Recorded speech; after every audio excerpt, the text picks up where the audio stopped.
It's a new year and a new chance for you to make a fresh start with your compliance. For it, we're going to be bringing you a daily tip, strategy, or idea that you can use to improve your program. Here's your host, Tom Fox, the Compliance Evangelist. Day 19, the investigation protocol.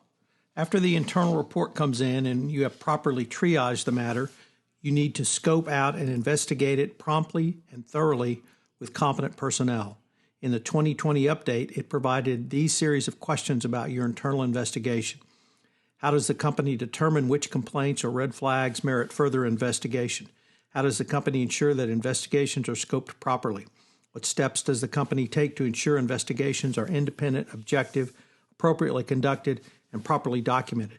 How does the company determine who should conduct an investigation and who makes that determination? Under investigative response, does the company apply timing metrics to ensure responsiveness? Does the company have a process for monitoring the outcome of investigations and ensuring accountability for the response of any findings or recommendations? Under resources and tracking of results, are the reporting and investigation mechanisms sufficiently funded? How has the company collected, tracked, and analyzed and used the information from its reporting mechanisms? How does the company periodically analyze the reports or investigations finding for patterns of misconduct or other red flags for compliance weaknesses? What does the company periodically test regarding the effectiveness of the hotline, for example, by tracking a report from start to finish? Your company should have a detailed written procedure for handling any complaint or allegation of bribery or corruption, regardless of the means through which it is communicated. The mechanism could include the internal company hotline, anonymous tips, or a report directly from the business unit involved. You can make a decision on whether or not to investigate with consultation with other groups, such as the audit committee of the board of directors or the legal department. The head of the business unit in which the claim arose may also be notified that an allegation has been made, and the compliance department will be handling the matter on a go-forward basis. Through the use of a written, detailed procedure, you can work to ensure there is complete transparency on the rights and obligations of all parties once the allegation is made. This allows the compliance team to not only have the flexibility, but also the responsibility to deal with such matters, from which it can best assess and then decide how the matter can be managed. Indeed, there are a variety of factors around giving credit to corporate investigations, including: did management, the board, or committees consisting solely of outside directors oversee the review? Did company employees or outside persons perform the review? If outside persons, have they done work for the company? If the review is conducted by outside counsel, had management previously engaged such counsel?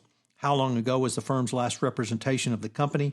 How often has the law firm represented the company? How much in legal fees has the company paid the firm? One approach is the following investigation protocol. Number 1, opening and categorizing the case. 2, planning the investigation. 3, executing the investigation plan. 4, determining appropriate follow-up. And 5, closing the case. If you follow these basic protocols, you should be able to work through most investigations in a clear, concise, and cost-effective manner. Further, you should have a report at the end of the day, which should stand up to later scrutiny if a regulator comes knocking. Finally, you should always be able to document not only these steps, but why you took them and the outcome obtained. So what are some detail on the 5 steps? Number 1, the first step is opening and categorizing the case once a complaint has come in. You should notify the relevant individuals, including those on your investigative team and any senior management. Thereafter, you should assemble your investigative team for preliminary meetings and assessment. 2, planning the investigation. After assembling your investigative team, determine the required investigative tasks. This would include document review and interviews. If hard drives need to be copied or documents put on hold or sequestered in any way, or the relationships need to be analyzed through a relationship software program or keyword search, this should also be planned out. 3, executing the investigation. Under this step, the investigation should be completed. I would urge that the interviews not be affected until all documents are reviewed and ready for use in the interviews. Care should be taken to ensure that the appropriate upjohn warning is issued and the interviewee clearly understands whom is performing the interview represents the company and not the person being interviewed. 4, determining appropriate follow-up. At this step, the preliminary investigation should be complete and you are ready to move in the final phases. In some investigations, it is relatively easy to determine when the work is essentially complete. You should then move to a committee or group to decide on the appropriate disciplinary steps or other action to be taken. The step should be completed in under a week. 5, closing the case.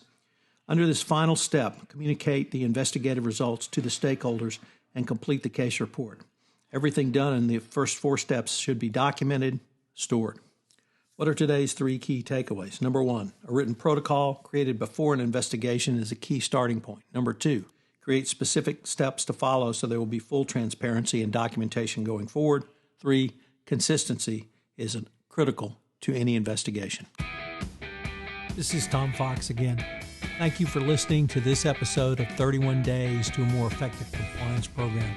I hope you will join me for the entire month of January, where I take a look at some of the significant changes in compliance and FCPA enforcement which occurred in 2020 and will help inform your compliance program going forward into 2021 and indeed beyond.